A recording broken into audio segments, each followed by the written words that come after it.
It's go time.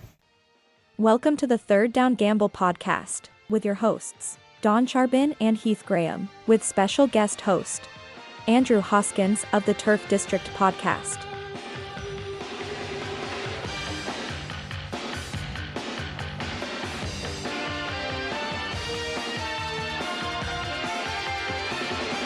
Well, welcome back, everyone. And Andrew Hoskins is back with us to discuss all things Elks football. But before we get to that, Andrew, how you been doing? Haven't seen you in a while. How are things?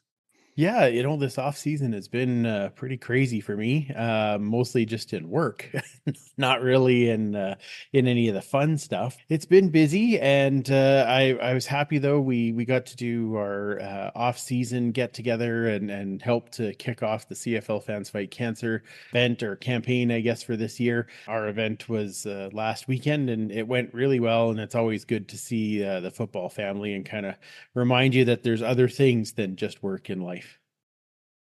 Ain't that the truth? It is a big gap between Grey Cup and when camps start again.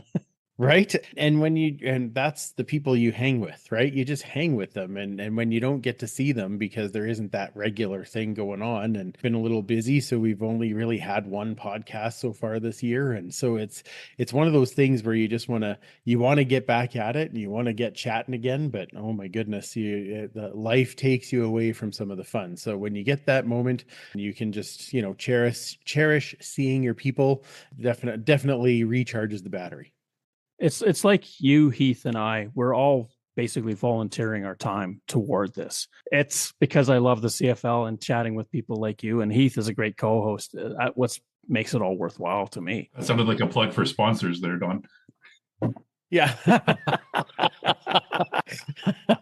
You know what? I thought it was very slick. I was just going to let it go there, Heath. But, I agree, though. It's time to just hang out with your friends, right? Like that's part of the reason that I started the podcast, was that I wanted to be able to meet people who also liked the team, who wanted to be part of something. And now during the season, I have a set time every week where I get to hang out with my buddies and talk football, and nothing wrong with that. And same for me, because it's a weekly Monday, sometimes Tuesday, sometimes Wednesday, depending on what part of the season we're in or out of the season, that Heath and I get together. And I know sometimes I get the little text, is it tonight? Is it tomorrow? Can you tell me?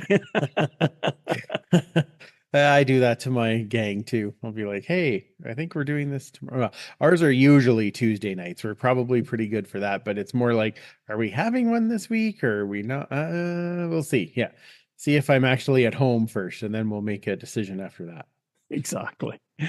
So let's talk football. There's been a lot of it happening, especially on the free agency front, changes with a lot of quarterbacks, especially the backups moving around. Trey Ford is now in Hamilton. It's one of the biggest things that I think hit that team. But then they went out and signed Malik Carney. And I thought, ooh, they mean business. Yeah. You know what? I think the writing was kind of on the wall for Trey Ford. And I think when I was on last time, it was just before he was getting his bonus was due. I think we all kind of thought that, especially with the garbage bag day interviews, that the main thought was that maybe a fresh start would be better for him. And so it didn't really surprise me when it came time and they weren't able to renegotiate a contract that reduced that payout, that he was going to be released, and Hamilton jumps on him, bringing him home, or closer to home, I guess I should say, which is not a bad thing. And as it turns out, official, unofficial trade, Taylor Powell ends up back in green and gold. So I do think that Ed made some, he'd made some moves, but he didn't have to make a ton, but he made the moves that we kind of thought, which were really along those lines where we needed some help last year. One of the things that Ed Hervey talked about, and the whole new organization, if you will, talked about continuity. And they went through, I think, the first year of that new management structure, kind of getting the pieces in place that they wanted to build that core out. And now they're just kind of tweaking here and there. And Taylor Powell's a perfect example of that kind of slight change they're making without completely blowing things up. Yeah, I agree. And I think that when you look at the coaching staff, when they announce that, like, it starts there, right? Starts even above there, but the entire football operations team was back. Then the coaching staff, they only made a couple of changes, and one guy who was already there got kind of a promotion in Des Cotillier, going up to the special teams coach from the special teams assistant. Not a lot of change, and the main part of the leadership team, which is Mark Killam, JC Sherrod, and Jordan Maximic, stayed together. And I think we saw near the end of last year how the defense started to kind of come together, especially in that back end, in that back seven. And where were we saying at the end of the year, where do we need help? Well, we need help along the O line so that we can open up some spaces for Justin Rankin and keep Cody Fajardo protected, assuming he was coming back, and then he was. And then we needed a little more pressure from that defensive line. And my thoughts are that Malik Carney can provide that, especially when you've got a guy like Brinkman coming back again and pushing up the middle, and the return of Noah Curtis. I do like the balance of picking where we needed to fill in places, and not having to like rebuild from the ground up like they did the year before. Before we run away from the quarterbacking, I want to bring up some stats that I pulled together that may be eye openers, but I know these are all speculative, but I'll just put it out there anyway. Had Trey Ford been in at starting quarterback through the entire season, he would have had 369 completions, 4,428 yards, 23 touchdown passes, 14 interceptions. Extrapolate for Cody Fajardo, 364 completions, 4,396 yards, 18 touchdowns, 9 interceptions. Comparables, I know it's speculative because you have to do a lot of math to come up with those numbers. It surprises me a little bit too. I think that there was a couple of games there that kind of inflated Trey Ford's numbers a little bit, and that's not to say that Trey isn't a good quarterback, but as more teams saw what he would do, the interceptions kept going up, and that's the part where I look at Cody Fajardo protecting the football. That was the beginning. Like, you need to protect this football, and he went through so many games without an interception, and then had a couple in the one game there. But I think that was the stability that was needed, and even though the numbers are comparable, when we look at the interactions on the sideline, what it's like in the quarterback room, what it's like in the locker room, I think it was those kind of things that played a role into where do we go from here. And I think Taylor Powell is definitely interested in learning from a guy like Cody Fajardo. Is there anything to the relationship that Taylor Powell may have had with Ed Hervey back in Hamilton that might have helped him come along? I know the Ticats really didn't go after Powell hard to sign him, and he was probably going to be a free agent, but the fact that he wound up in Edmonton, was Hervey an influence there? Well, I have to think so. If you look at Edmonton signings, pretty much all but one, I think it was actually all but one, no, two came from Saskatchewan, and the other four were all from Hamilton. You have to know that relationship was there with Hervey, and that's why they're open to the conversation. Now, did Edmonton make sure that they paid for those guys? They sure did. They put a lot of money out to make sure that those guys were here, but I'm sure that the relationship with Ed plays a role as well, because they know it's not just he's not going to blow smoke at them. This is how he does it, and they already know that from when they played with him in Hamilton. Keeping with the offensive side of the ball, Javon Leake, Justin Rankin are back as the running backs / in Leake's case, the return specialist. They've added Brennan O'Leary-Orange, Joe Robustelli, and Austin Mack in the receiving core. Do you see that as a step up from what they had? Are they just adding a couple of little pieces there? Who are you most excited to see join that receiving core? Oh, well, I think without question, it's Austin Mack. Seeing Austin Mack and Cody Fajardo back together again. I watched the Grey Cup 3 years ago. I'm quite excited to have those two playing on the same team again. I do think it is a step up. I think you look at Austin Mack, and our number one last year was Stephen Dunbar Jr. I would say that that's a step up. You look at Joe Robustelli coming in, who was really good as that third receiver, sometimes fourth receiver, but third receiver definitely on the Saskatchewan Roughriders. He's looking at taking the place of in my opinion, an excellent Canadian in Curly Gittens Jr. But I don't know that that's a downgrade at this point. You've got a taller guy, still younger, and has time to do more in the league. Yeah, I can't say that I'm upset about trying to bring in some upgrades, but I also like the re-signing of Keon Julian Grant, and I think that that combination of him and Cody Fajardo and Mac and Cody Fajardo, I think that goes a long way to helping that speed along that process of the offense trying to get up to speed, and that can only help have a better start to the season, which is, if anything, that's what this team needs, is a better start to the season so that they're not trying to chase it all year. There's a lot of height on that receiving core here as well. So they're banking on those guys winning some of those 50-50 battles. You've already got Zach Mathis returning at 6'7". Brendan O'Leary Orange that I mentioned is 6'4". Robustelli is 6'3". Julian Grant is the short guy at 6 feet tall. So that's a lot of length out there in that receiving core. Yeah, well, and Ed has always gone for lanky receivers. Even when he was here before, that was who he got, right? Darrell Walker was lanky. You look at Brandon Zylstra, he tall guy, 6'2". So I think that he goes for that, and he goes for that usually on the DB side of the ball too. But when you have guys that have found a way to blend together, it doesn't matter what their height is. So I am excited about both sides of that. But I agree with you. Having the height is important, especially because Cody can throw that 50-50 ball, but he's got to have the guy on the other end that can go up and get it. It's that typical arms race where you have a tall receiver versus a shorter defender. It seems to be a constant. You can go to the NFL and find the exact same thing. The quarterback wants to toss it up and believe that height is going to make a difference. Yeah, well, height, how they can jump, how they can reach. Obviously, in this game, I still feel like there's a bit of an advantage for the receiver in going up to get a ball. You're more likely to get a call. You know, the taller you are, the more likely are to get some fingers on it. And if nothing else, that could turn into having that call. So I think it's a great move by them to try and get a bit of height, but also get a smidgen younger and maybe a little speedier in a couple of spots. Coulter Wood-Manzi on the offensive line. That's a massive get.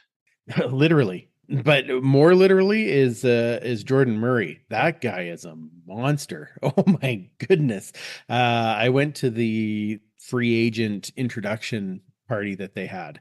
Like, I'm looking up the beanstalk to talk to Jordan Murray, but Coulter Wood-Manzi, a great pick.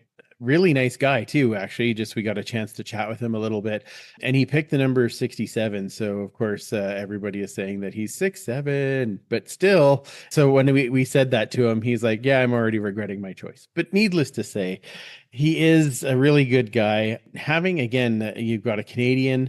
I wonder now if they're going to look at kicking Carter O'Donnell out to the tackle position, and then have Beard, Cordy, and Wood-Manzi in the middle. That's 4 powerful Canadians that they can have there. And with the release of Martez Ivey, I would have to think that Jordan Murray would be definitely looking as one of the possibilities on one of the tackle spots. The other question mark, though, is going to be a little bit at the kicking game, and especially with punting. What is the story there? Is your punter from last year coming back? As far as we know, yes. I believe that Julian is back. I know he keeps getting tried out by NFL teams because he is an excellent kicker. With the retirement of Cody Grace, though, I sure hope that Jake Julian is coming back. Also because I got his jersey and I want him to sign it. But still, I do want to. It's so funny. I say this on my show quite often, is that I can't believe how attached I've gotten to a punter, but I really want Jake Julian to stay here. I just absolutely love watching him. As far as I know at this point, that is the plan, is he will be back on the field at training camp. It almost boggles my mind that Jake Julian isn't staying in the NFL, that he's got the distance, he's got the height. What are they wanting? I think it comes down to it's a numbers game and a draft game, right? Like if you're not the guy that gets drafted, then you're not you don't like the scouts have to be proven right. Do you know what I mean? Even if he gets the workout, I don't know if he'd ever get a fair shot down there, unless somebody had like a major injury, right? So better for him to be up here and continue to show what good he can do. And at the punting position, it's one of those ones that you can do for a long time. So maybe he'll still get another shot down there at some point. Looking at the schedule for 2026, Don and I had talked a lot about the importance of the Elks getting into that win column early in the season. They open up against Ottawa. They get Montreal for their home opener. Then they get Winnipeg, BC, Ottawa again. I guess if we take a look at that, kind of those first 5 games, what jumps out at you on that schedule, and how are they going to fare coming out of the gate? I this is what I've learned is that it doesn't matter if I think we should win or not, because especially at the beginning of the season, like nobody knows what that team, no one's going to know what that Ottawa team's going to look like. Is it different? Is it different under Dinwiddie? Is it Drew Brown leading him onto the field? Exactly. We don't know. Is it, have they upgraded in enough spots to make that a better team? And I honestly don't.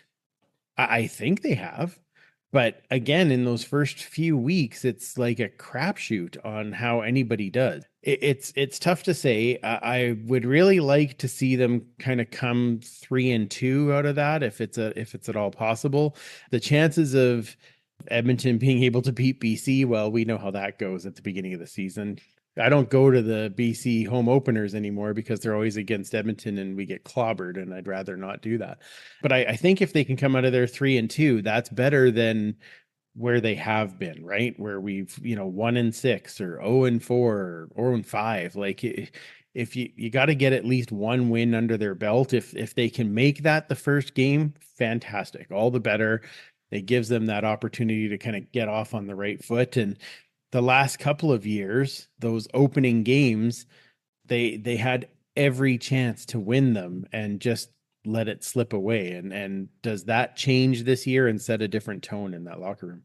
Well, disregarding the last 2 seasons with Craig Dickinson, head coach of the Saskatchewan Roughriders, what you do in June, July, and August really matters because it can set you up for that stretch run.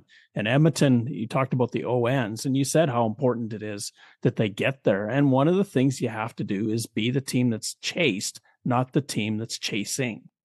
Yeah, and we've done nothing but be the chasing one for the past 6 years, right? So it's time to be the one who doesn't need to be doing the chasing. Even like I said, even if you're in the middle of the pack, at least then you feel it's attainable. You don't feel like every game has to be monumental. But if you get down 0-6, it's like you've got to be playing playoff football in July. And then you're just trying to fight and scrap back. And the fan base here probably, I would like to some degree say, doesn't help, because we are frustrated with having to watch the losing over and over again. And it's way too easy for the fan base to get back into, here we go again. And then how does the team respond to that? Right.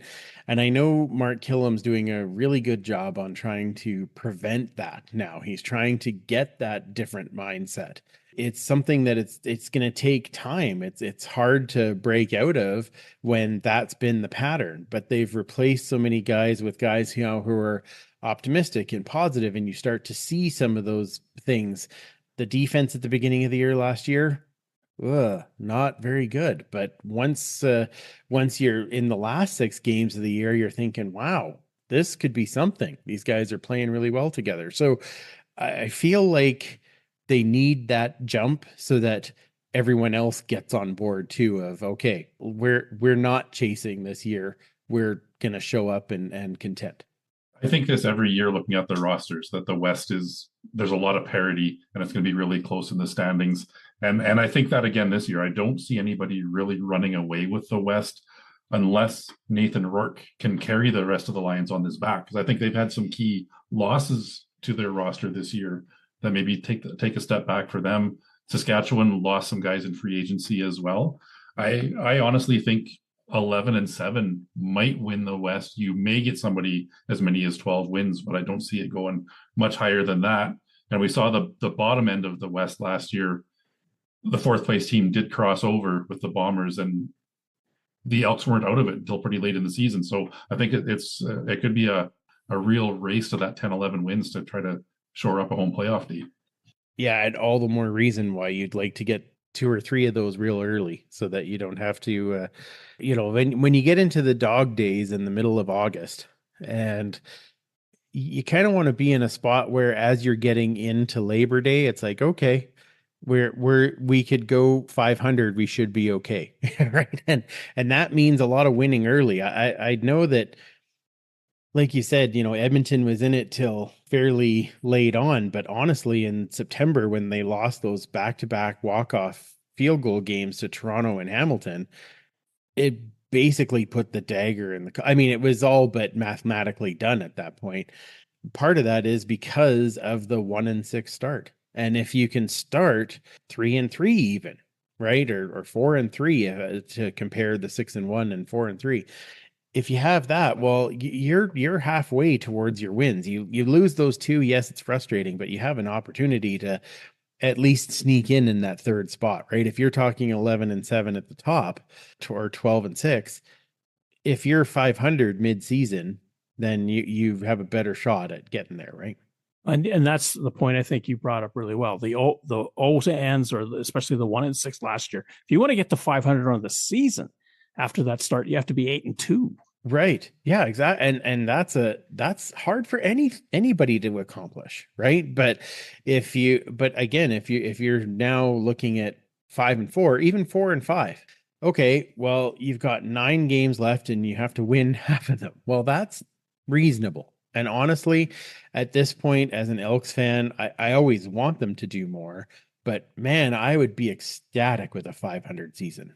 Like, that's great. That gets us likely into some kind of playoff spot. It brings back some type of, okay, there was improvement. Now, do I want them to do better than that? Yeah, of course. But like you said, Heath, parity is what it is. And I think we've gotten almost to the age now where it doesn't matter what team it is. Like, you say Saskatchewan took a few hits and BC took a few hits, but there's those guys that we don't know about that are going to jump on the stage. Lots of people saying, well, Winnipeg, it's about time that they would fall back because they're getting older and all these other things. And we did see them fall back a little bit last year, but do I think they're going to fall all the way back? No, I don't think. Like, they still have a veteran group that knows how to play ball. I don't know. I think the parity is going to make it very, very interesting this year, that I don't think at the beginning of the season we can sit down and go, yep, this team is going to be above everybody else. Like, I think that's going to be a lot of, well, I think it's going to be this 2 teams in the Grey Cup. Probably more of a coin toss year than ever. Yeah. I do think the West is very equal this year. And the East, it's hard to say. As you talked about, Ottawa has made a lot of changes. They brought in Ryan Dinwiddie as head coach and GM there as well. The Argos are likely to get their franchise quarterback back to some degree. We'll see what he brings to the fold. But Levi Mitchell is still playing at an elite level in Hamilton. We saw what Davis Alexander can do with that Montreal Alouettes team. This could really be a year you could make an argument for anybody making the playoffs, anybody missing the playoffs. I think it's pretty wide open. I don't see anybody as, on paper, the weakest team in the league right now. I totally agree. And the bigger question marks, I guess, are, like you said, Dinwiddie going into Ottawa. How quickly is he going to be able to turn that around? Because they did have a lot of pieces. Even last year, I thought, well, this team is going to be so much better. But can Drew Brown stay healthy? Who knows? Like you said, is Drew Brown going to be the starting quarterback? We don't know these things, right? I think Ottawa's a bit of a question mark. I think I think Toronto's a bit of a question mark only because sure they get Doofus back, but does he have what type of relationship does he have with the new head coach? Right? How does I think a good one from all reports is that right? Is that's part of the reason why they brought in Mike Miller as head coach, is his relationship with Kelly. Oh, okay. But does that gel with everybody else? Like, and that's as soon as you put in a new head coach, and we learned this last year, right? You put in a new head coach. I love Mark Gillum. I hope he's here forever. But I knew in that first year that there was going to be difficult. You have to change a mindset of not only a team but a fan base, and you're having to come in and basically write the book from scratch because what was left was just not such a great thing. Now, Mike Miller walks into a situation where it's better. They didn't have a great season last year, but they do have some great pieces. Is he going to be able to pull those together to make that better? I think that's a bit of a question mark. Yeah. We saw last year, we all were thinking, oh, Calgary is going to have a tough year. They find a way. Now, they could only be one Vernon Adams injury away from a lot of question marks, but Vernon Adams changes that team. And as you said, is BC going to be able to run it? Is Saskatchewan, with some of the losses that they have, I believe in Corey Mace that he'll be able to fit some of those holes still. Does Trevor Harris have a whole season in him again? Is he able to stay healthy to do that? And how does that play out? I think there's so many questions right now that it's really hard to pin down. There's a couple that obviously have more questions than others, but I think it's hard to pin down, okay, this team's going to be above and this team likely they're going to end up at the end. I'd say Ottawa's the biggest question mark of the 9 teams. They have added a lot of pieces, but like you said, Edmonton has gone through something similar a couple of years ago. It's how quickly those new pieces can gel with the rest of the team, how convincing Ryan Dinwiddie can be to get everybody on board with his philosophy that he's bringing to the table. But if all those pieces fit, look out, that could be a dangerous team. Yeah, 100%. 100%. And if they're winning, then who's losing? Right? Because they play a lot in the East. So I think that, yeah, it would be interesting to see how that plays out. That's a very Derek Taylor way of looking at it, because he always argues if somebody else is going to win next year, where are those wins going to come from and who's going to have to give them up? Exactly. I love, I didn't do this last year, but I think I'll try again this year. I try to take the entirety of the CFL schedule and just go, okay, I can see beginning of the year, this team will win this team will win this. And then as you go through the entire year, and then you count up the schedules at the end, or the what do you call it? The standings at the end. And you're like, oh, I didn't see that team winning that many times, but I guess based on the way the schedule goes with bye weeks and all these other things, like how does that play out? And it's kind of wild. So I think I might try that exercise again this year, but it'll be harder because these teams are going to be so good. Heath brought up a good point about offensive lines, and this was in our last show as well, where BC gives up a stud basically to the Blue Bombers. What do they have to come behind? Was there a reason why they made the change? Saskatchewan stays put, Calgary stays put. It seems like if there was one big arms race that went around just a little bit, it was offensive line in the West this year. Yeah, I think the thing well, and I knew that was likely to happen, at least in Edmonton, just because Ed Hervey hit the way that he builds a team is from the lines out. And his belief is you win games if you can protect your quarterback and hit the other one. Like that's how. And so I think he expected a lot from that defensive line last year, wasn't able to see it come to fruition. And I think that's why he was a little more aggressive on the defensive line for this year. He needs somebody that can push that needle. There's some good guys in there, but again, you need somebody who's going to who's pulling the double teams. And then if this guy's pulling the double teams, is the other guy getting there? Because that's how it's got to work. So I think that was definitely one of the goals.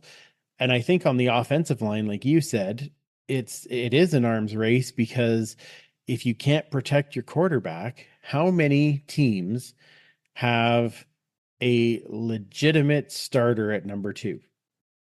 And I think like teams know that, right? If Davis Alexander goes down, who's stepping in Montreal? Dustin Crum. Right now, yeah, right. And again, but is Dustin Crum the answer for that long of a period? Is Dustin Crum I'm not saying that he's a bad quarterback, but is he going to definitely get you to a Grey Cup? Probably not. What happens? The knock on Crum has always been he starts slow every game. Yeah, he, absolutely. He plays it safe, and then when they get down, that's when he starts slinging it. Yeah. And I please understand, I don't wish injury on any of these people, but if Nathan Rourke goes down, who steps in? If Vernon Adams gets hit, who comes in? And I just think the arms race is on the offensive line more so than anything to protect the quarterback, to make sure you have your guy that you want throughout the season. I can definitely see that would have been a big push to try and make sure they're protected. In Edmonton, I would also say it was we needed some guys that were a little better at opening holes for Justin Rankin. He is the most dynamic running back in the league as far as I'm concerned. And I understand my bias, but I do think that he is the most dynamic running back.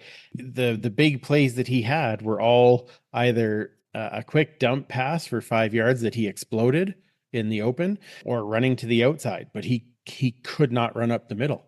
There has to be ways to open that spot for him. So I think that's probably where you're starting to look at, okay, we got to bring some guys in to make sure that happens. Hi, I'm Dave Naylor, and you're listening to the Third Down Gamble podcast.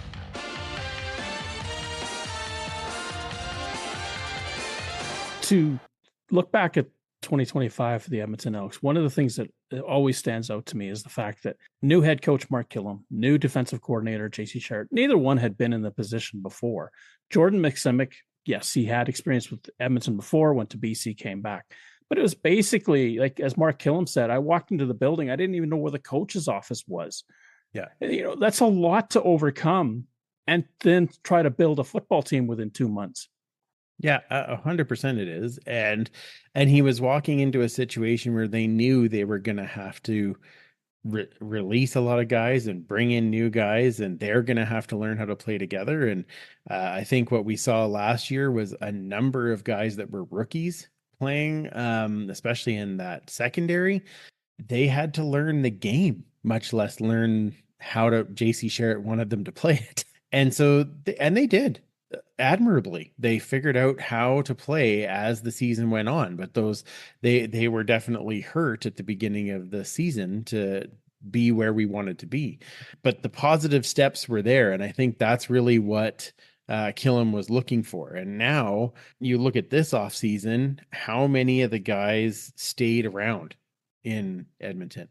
And that's something we weren't seeing for a very long time, but guys stayed around, and they're starting to spend that time with the coach and their own coach. And they're starting to learn more and more things, which is just going to help them start the season off on a better foot than, like you said, just coming in 2 months, try to do the whole thing. Well, it's almost going to that Chris Morris thing of B.O.N.E. It means something to these Edmonton players. 100%. It does mean something, as it should. And that's been around for a very long time.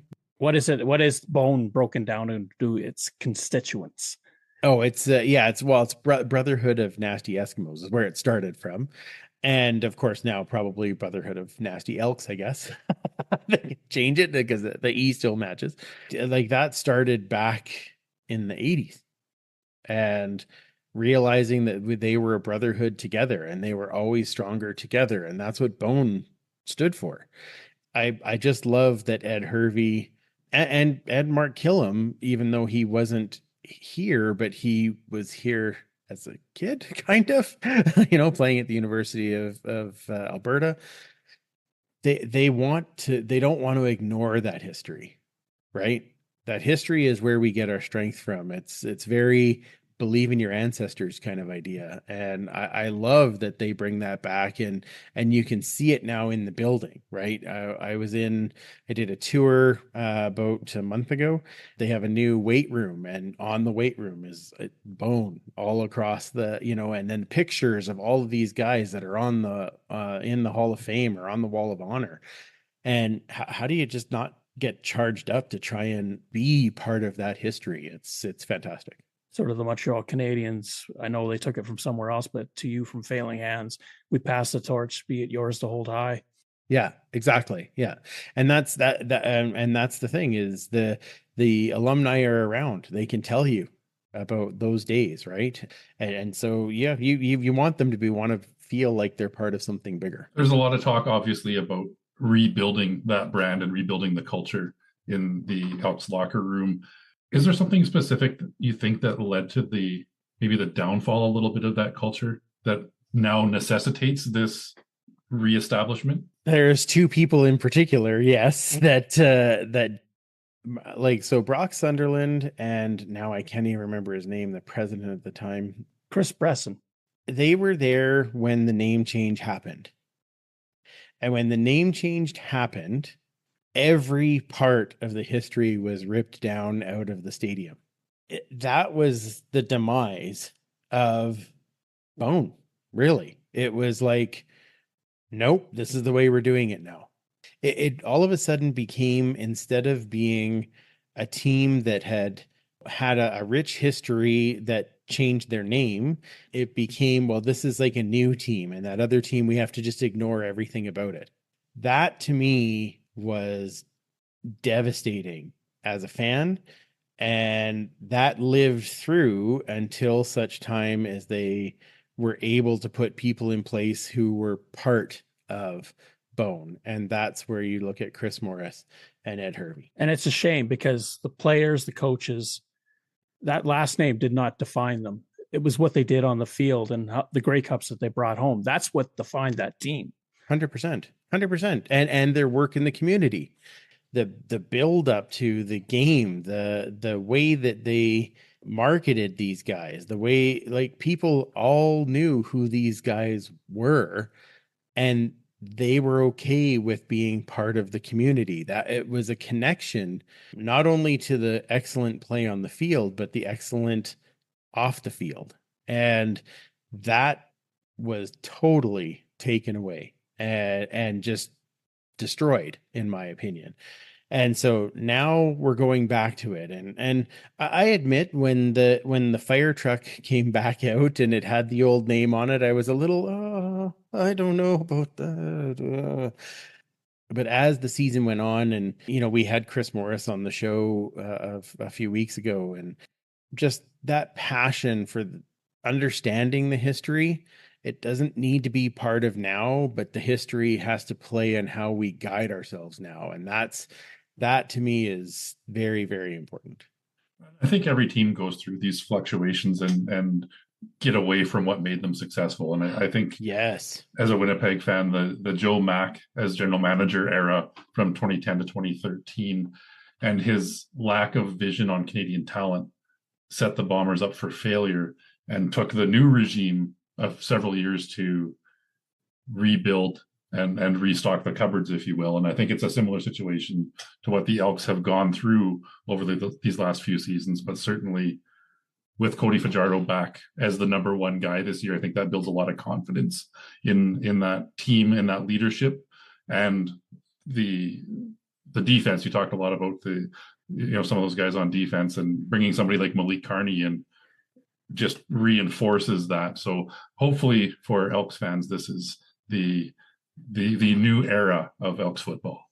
Yeah. Well, what I find funny, even with Winnipeg too, is that I totally agree with you. The Joe Mack era was that was in Winnipeg, you say Joe Mack and somebody goes,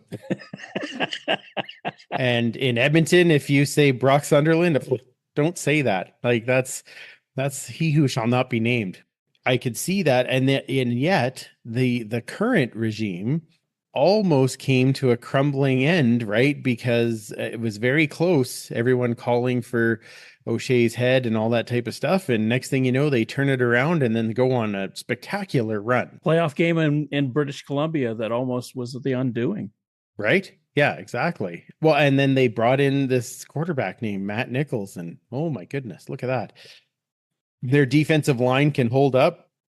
They have a guy who can manage a game very well, and you have a guy named Andrew Harris who can run the ball. And next thing you know, they're on a roll, right? It's funny because then I think back to Winnipeg and think, okay, they had, they brought in Stanley Bryant and they brought in Adam Bighill, and then they were able to secure Willie Jefferson, and I'm like, okay, they brought in those pieces, but the guys who could lead, and you watched it turn around.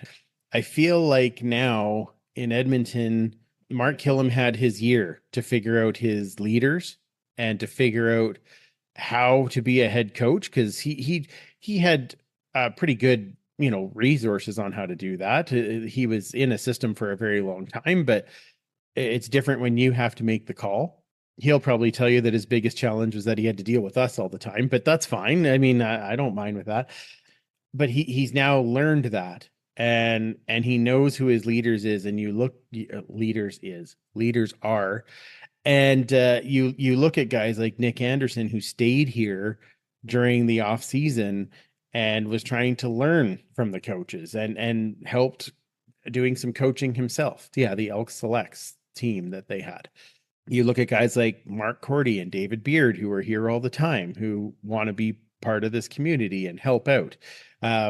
And you just see those leaders that are coming through. And of course, Cody coming back, like you said, is very helpful because we know what kind of leader he can be on the field. I'm excited to see what the next stage is. And I was preaching last year, we got to be patient. They're trying to turn it all around and all those things. They better get off to a good start, because I don't want to be preaching that all season. Yeah. There's always a bit of a adjustment period with a new coach, but looking across the board at some of those coaches that have developed into solid head coaches, we talked about Mike O'Shea and the rocky start in Winnipeg.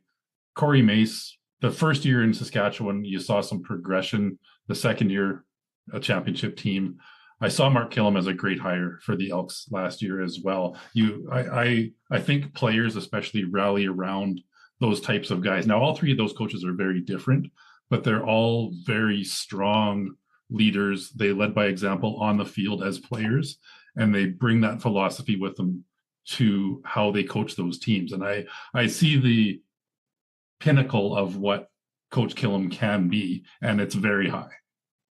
Yeah, well, I think it's very high, and I think that he truly loves his guys, and he looks out for them like family. And I know lots of times you'll say, well, you don't have to do that to be a good coach, but I think in those three guys that you just talked about, I also see this in Buck Pierce coming in as a new head coach last year. I thought that was going to be very difficult, and yet I thought he handled the transition very well. But where did he learn? He learned from Mike O'Shea, so he knows kind of where those things are coming from.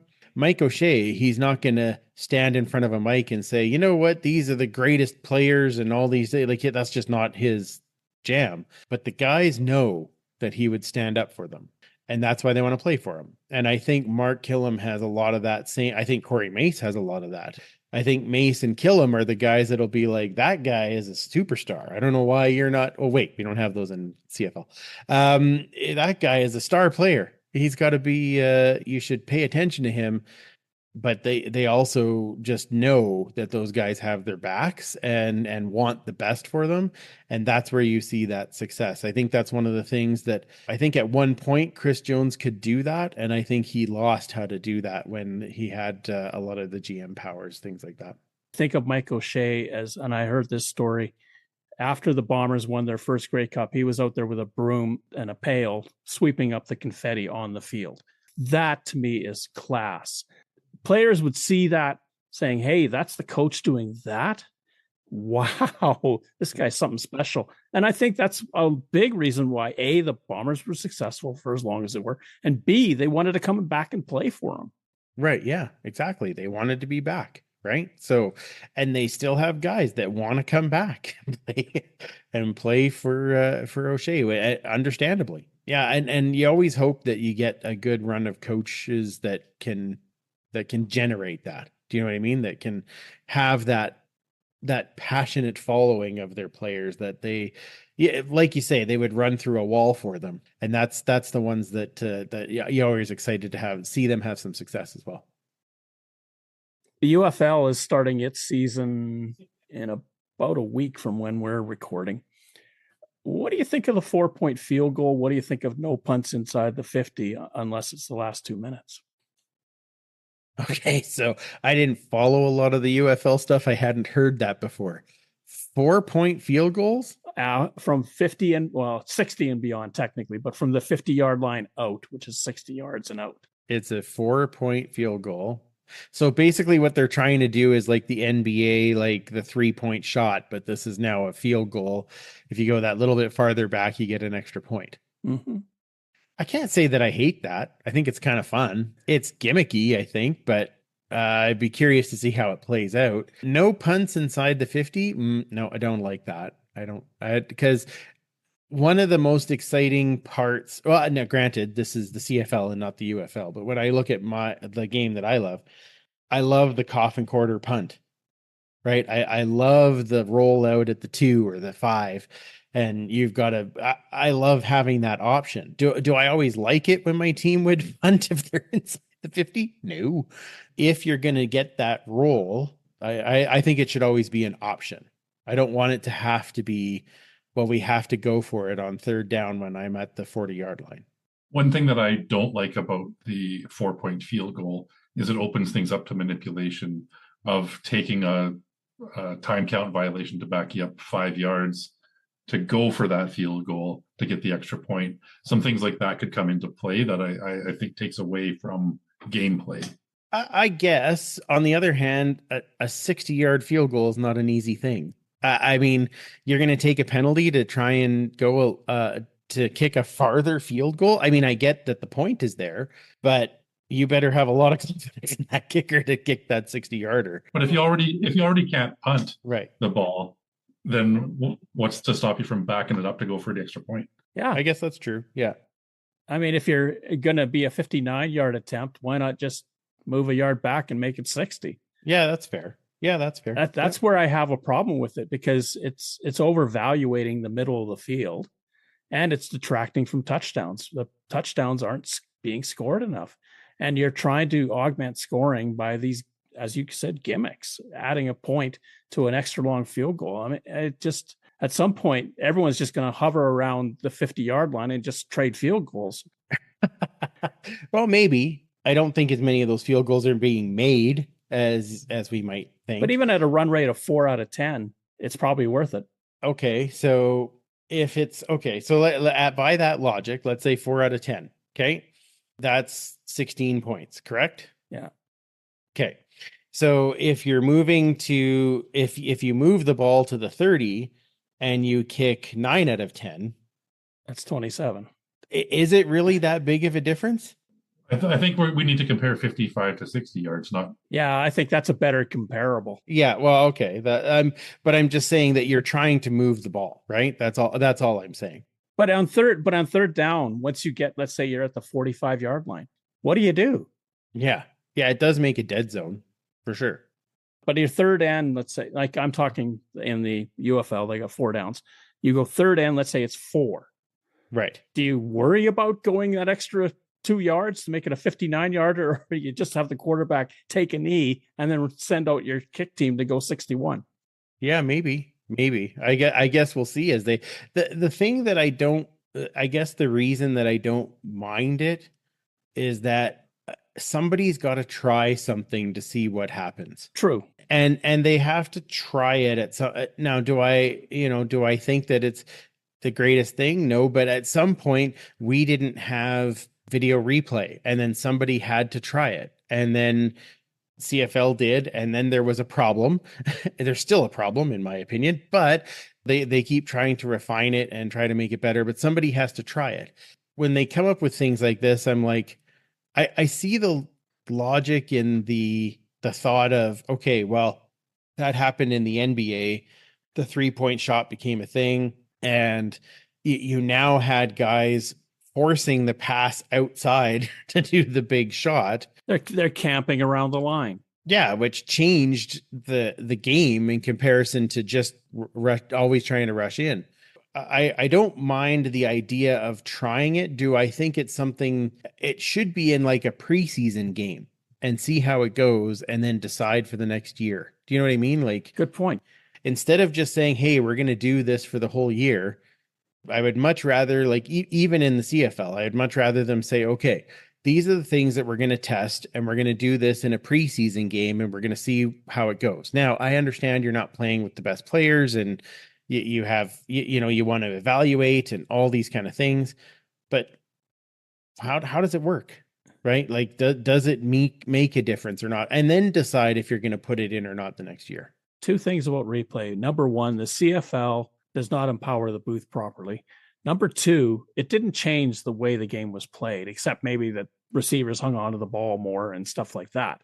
But it doesn't fundamentally change how you approach the game. No, but did it? Because your timing on when, especially when they introduced it, when you had two challenges, and you could, and people were using it to make timeouts. Correct. Yeah, exactly. Like, and then they had to correct it, right? So I get what you're saying. It didn't but it did give an extra timeout, and it gave these fishing opportunities that happened all the time, right?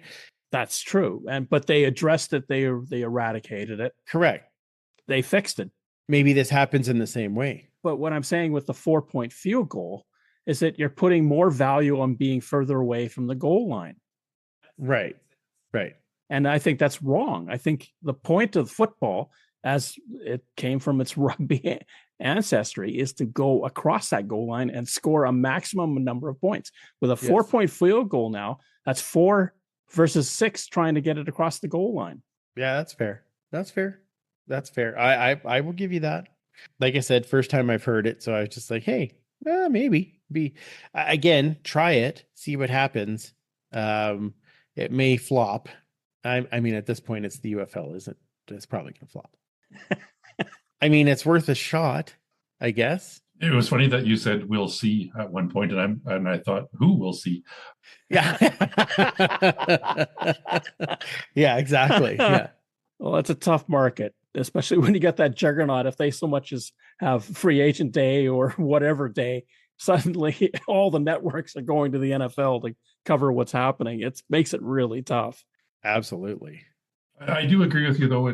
I don't mind leagues trying something innovative, and we've seen changes to kickoffs and kickoff returns in the NFL. I still don't love it, but no, it's at least a lot more entertaining than a touchback and a commercial break. That's very true.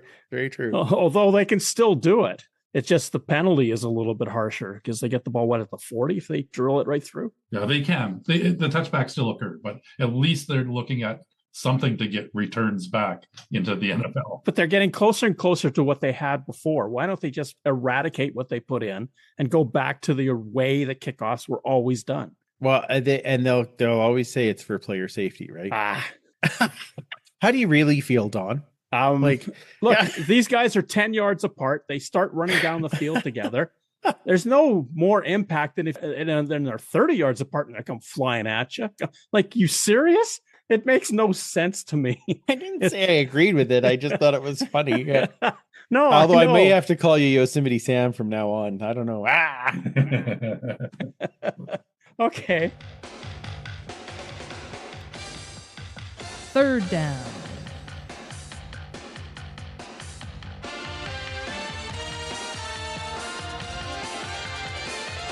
The province of Saskatchewan has now passed a law, and it's been given royal assent, so that the Rough Riders can have tailgating at their home games. You're a man who at Edmonton Elks football games has your setup outside the stadium. What will this mean for Saskatchewan? A lot of good times, hopefully, if they do it right. I think the one thing is that the tailgating in Edmonton, although it needed permission from the team to get to the parking spots, and you pay the team for the parking spots, which I think will be the same in Saskatchewan. Yeah, I think so. And I've had a couple of Saskatchewan fans reach out and say, like, what do you pay for your ticket for your tailgating spot for the year? And I'm like, yeah, it's a decent price, but it's gone up every year because it keeps growing. But it's really started as kind of that the fans were the swell of making it grow. And then the team started putting more attention into it. And then it became more of a like the way that grew into what it is now. And I think the tailgate at Edmonton games is great. It's a ton of fun, and I love it because it's a way just to get together with people. Well, for many years here, the tailgate has been the best part of going to Commonwealth. So we've kind of built that up that way, but I'm hoping it'll be just as fun in the stadium as out of the stadium now. But I do think that it just adds another dimension as far as people being able to hang out, talk football, see each other, even though they may not sit in the same sections, they get to see each other before the game, talk about what's to come or what else has happened during the week. And then you go in and you're ready to go for a game. You being a person that has done this for years, what type of preparation, how long is the preparation to get your tailgate going for a specific date? Wow, that's a loaded question because, well, it's not loaded. I get I'm very lucky in the fact that Mike is kind of our tailgate guru when it comes to prepping on the podcast. The Mike you refer to is Mike Smith Knutson, correct? Correct. Yes. Yes. Super fan Mike does he's in charge of the tailgate. Kayla's in charge of the Instagram and things because she's good at that. Linda's in charge of the beer, and I am in charge of the rest.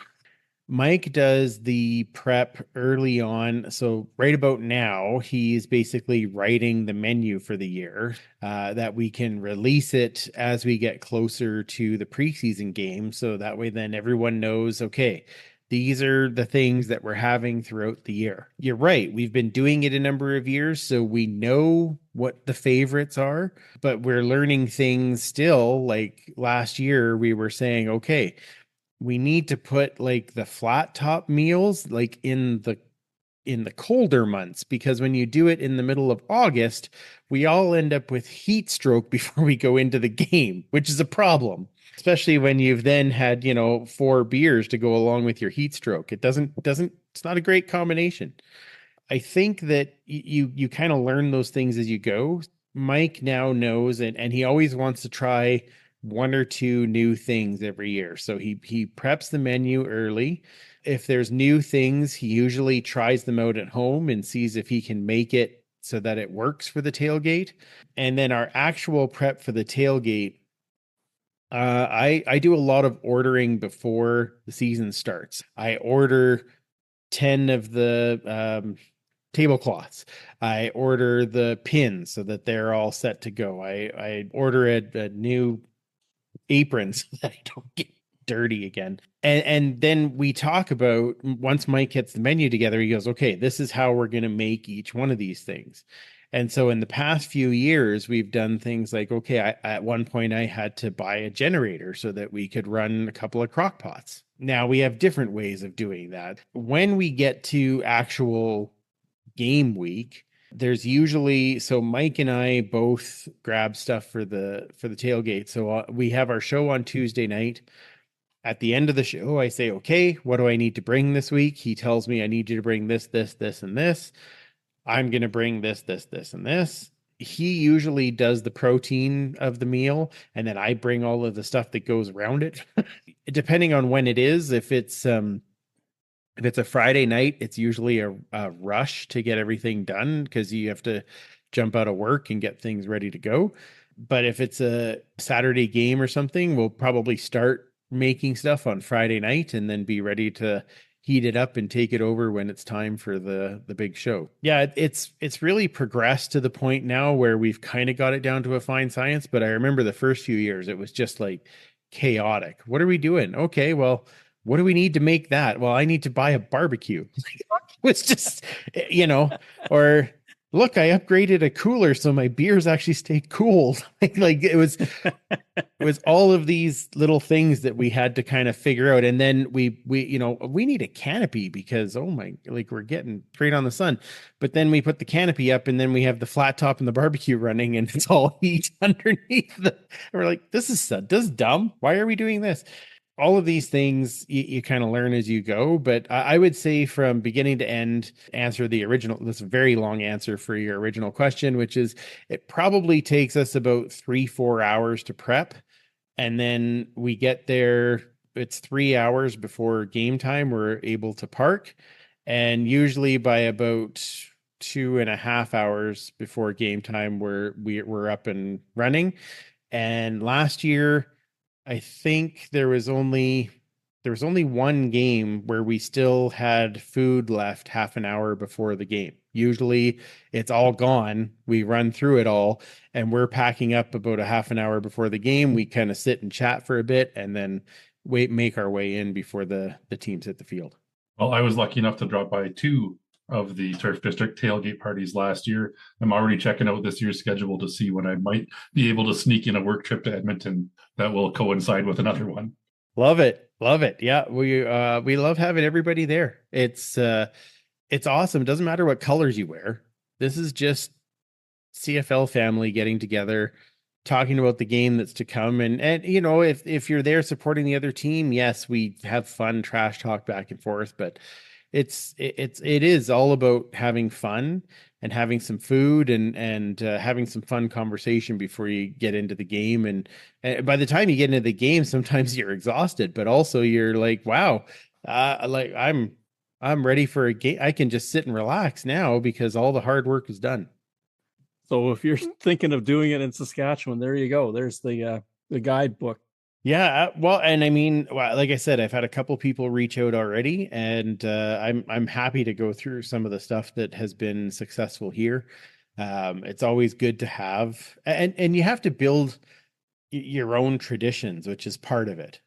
We always go make it over to the Spirit of Edmonton and get our sluice juice, and so that's a tradition for that's obviously just going to be an Edmonton tradition. Kayla and a few of the other people that had regularly come to the tailgate started the whiskey club. Now we have the whiskey club at every tailgate, but that's starting to now grow into other tailgates, which is kind of cool to see. So yeah, I think you kind of you get there and you kind of start making stuff and you start meeting people and then your traditions come. Awesome. Andrew, thank you so much for being a part of the podcast again. Great to have you with us. Where can people find your show and find and follow you on the socials? Yeah, well, it's always fun to come on and talk/banter with you, Don, and and of course chat with you, Heath, because and I love it when Heath comes by either of you come by the tailgate. It's amazing to have a little chance to visit. Yes, I'm the consummate introvert, so it's like total torture. I know, like it's like, oh, there, hey, Don, how you doing? You want some food? Okay, all right, see you later. I run like a scared rabbit.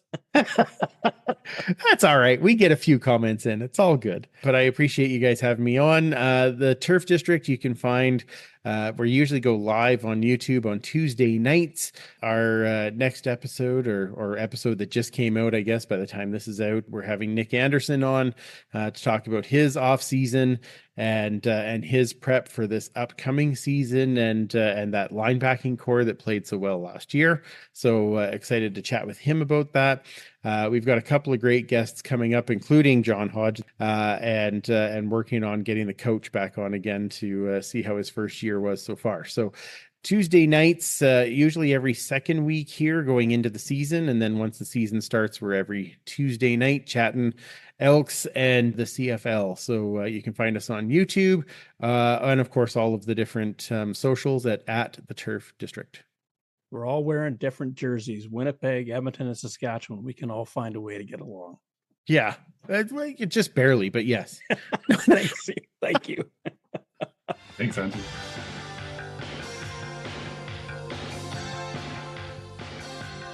Third Down Gamble uses the expert resources of the Canadian Football League and 3 Down Nation.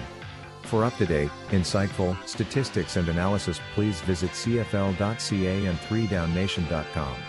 The CFL on CBC theme music is used with written permission from the Canadian Broadcasting Corporation. Thank you for listening to our show. Third Down Gamble is hosted on Podbean.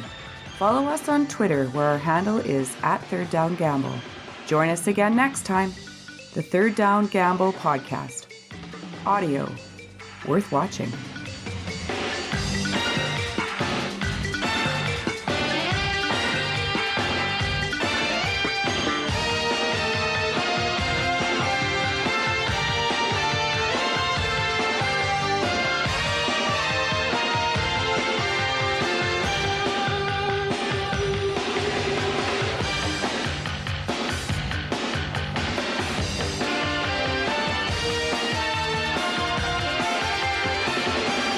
Crash. 1968 Grey Cup.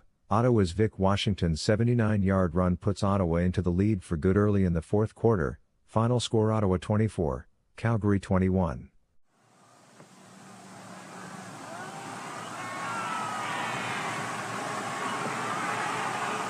Well, we have 14 and a half minutes to go, unless we have overtime, and we have every possibility of that. Quick pass to Washington. Fumbles the ball. Recovers. Washington. This could be the one. He's gone for the touchdown. It's Washington, who was expected to explode sometime today. 79 yards. Well, like the great football team they are, the Rough Riders have come back from that 10-point deficit. There's the ball there. And more most appropriate than Argo bounce at C&E Stadium, right back into Washington's hands. And of course, in the open field, there's nobody that's going to catch him.